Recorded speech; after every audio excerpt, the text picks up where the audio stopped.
സിനിമയുടെ end, ഇനിയെല്ലാം dead cinema, ഇതൊക്കെയാണ് social മീഡിയയിൽ ഇപ്പോൾ ഉള്ളത്. ഇതിനൊക്കെ മെയിൻ കാരണം എന്താണെന്ന് വെച്ചാൽ നെറ്റ്ഫ്ലിക്സ് നമ്മുടെ HBO അതുപോലെ വാർണർ ബ്രോസും വാങ്ങാൻ ഡീലായതാണ്.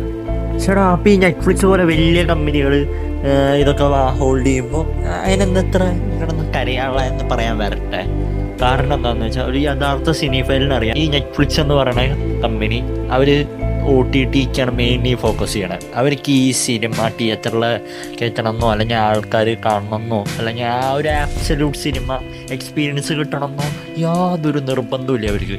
അതിന് ബെസ്റ്റ് എക്സാമ്പിളാണ് ഫ്രാങ്കസ്റ്റൈൻ എന്ന് പറഞ്ഞ പടം.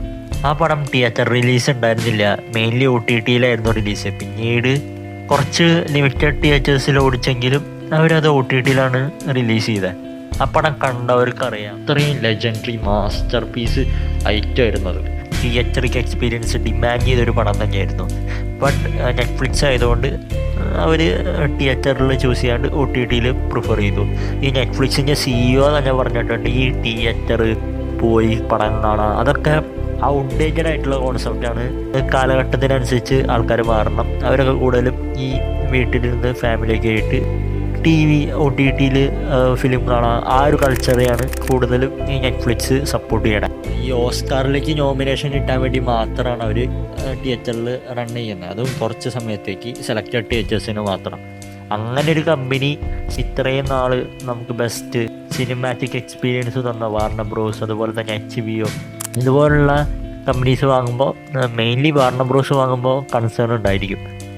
ഈ HBOയിലുള്ള ഗെയിം ഓഫ് ത്രോൺസ് അങ്ങനെ ക്വാളിറ്റി കണ്ടൻസൊക്കെ ഇനി നെറ്റ്ഫ്ലിക്സിലായിരിക്കും കിട്ടുക. ജെയിംസ് ക്യാമറോണൊക്കെ വന്നിട്ടുണ്ട്, അത് ഒരു വലിയൊരു ഡിസാസ്റ്റർ ആയിരിക്കും എന്നൊക്കെ പുള്ളി പബ്ലിക്കലി പറയുന്നുണ്ട്.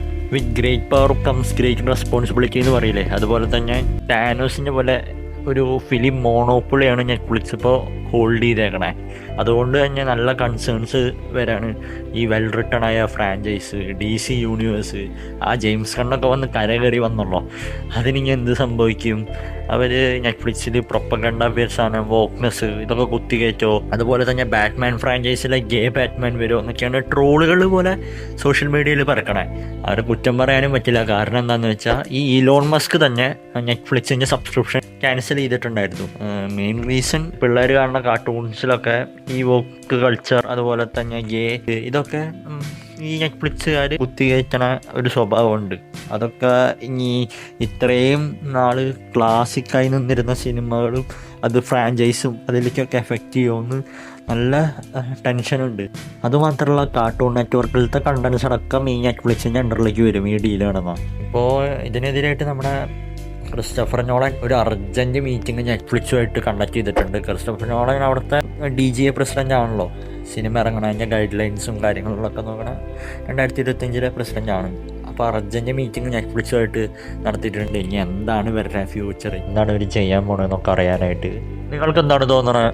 ശരിക്കും ഈ സോഷ്യൽ മീഡിയയിലൊക്കെ പറയണ പോലെ സിനിമ ഡെഡായോ, ഫിലിം ഇൻഡസ്ട്രിയുടെ തകർച്ചയാണോ, അതോ ഇവർ രണ്ടുപേരുടെ ടൈപ്പിൽ നല്ല നല്ല ഫിലിംസ് ഇനിയും ഉണ്ടാവോ? What's your opinion?